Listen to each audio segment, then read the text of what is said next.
This is NDTV, and you're watching Classics.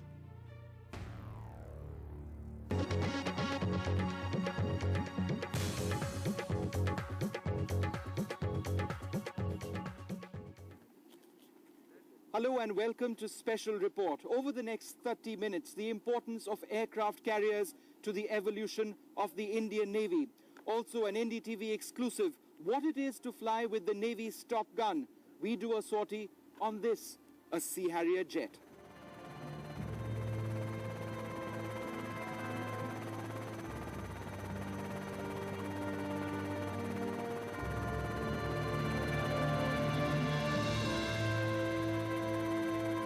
For nearly 50 years, this ship has been a dominant force in the oceans of the world.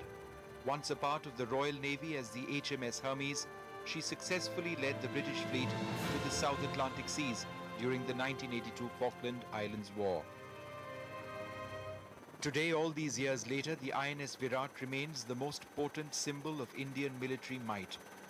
A floating airbase with the ability of striking targets on the land, at sea and underwater, anywhere, anytime. And it's clear now, after a period in the 90s when she was expected to be decommissioned because of her age, that the Viraat, fresh out of an extensive refit, will remain the Navy's cutting edge, a precursor to the arrival of at least two new carriers, the INS Vikramaditya, formerly the Russian carrier Gorshkov, and a brand new indigenous ship which is being constructed in Cochin. And this jet, the Sea Harrier, is what operations on the Viraat revolve around. Capable of taking off and landing vertically like a helicopter, the Harrier gives the Indian Navy what it calls integral air, the ability to intercept hostile aircraft before they come close enough to launch their missiles against ships of the fleet.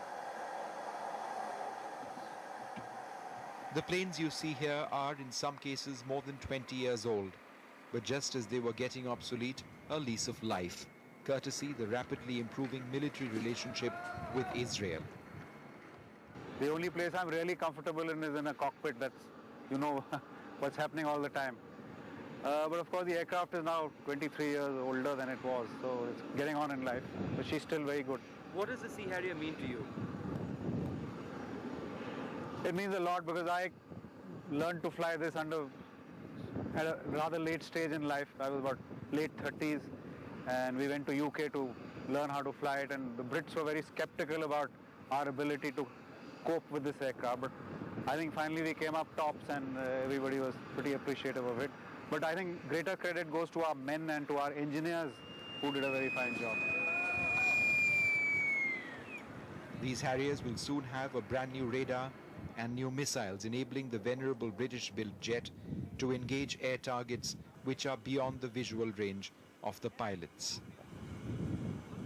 Indian naval aviation is ready for a very big jump, and although we may not have the aircraft numbers or the avionic capability right now, but in the very near future we are going to be at par with the best in the world. That is why probably they want to exercise with us, and that is why this is the time when we should do all these exercises, so that when the equipment comes, we are ready to exploit it to its maximum potential.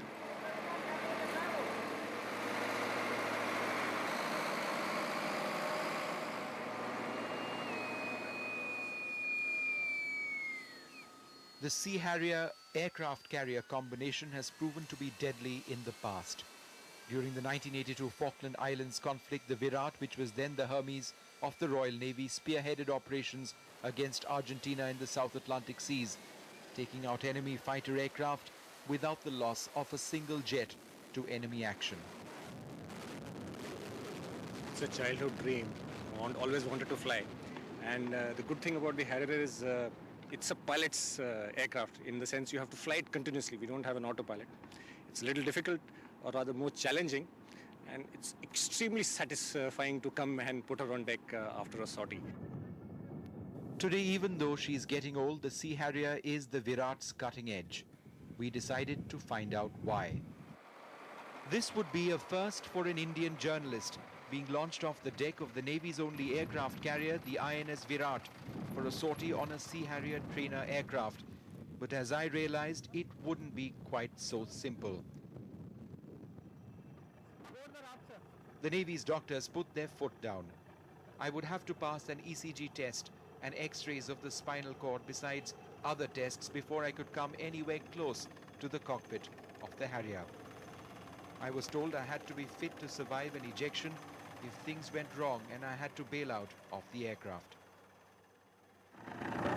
The Navy insists that for me to get onto a Sea Harrier aircraft, I need to be able to know what to do in case things go wrong.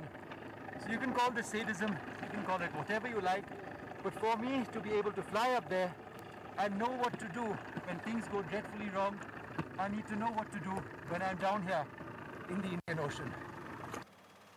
But figuring out what to do after parachuting down to the open ocean was what I needed to be trained on, which meant this: dunking drills in the Indian Ocean.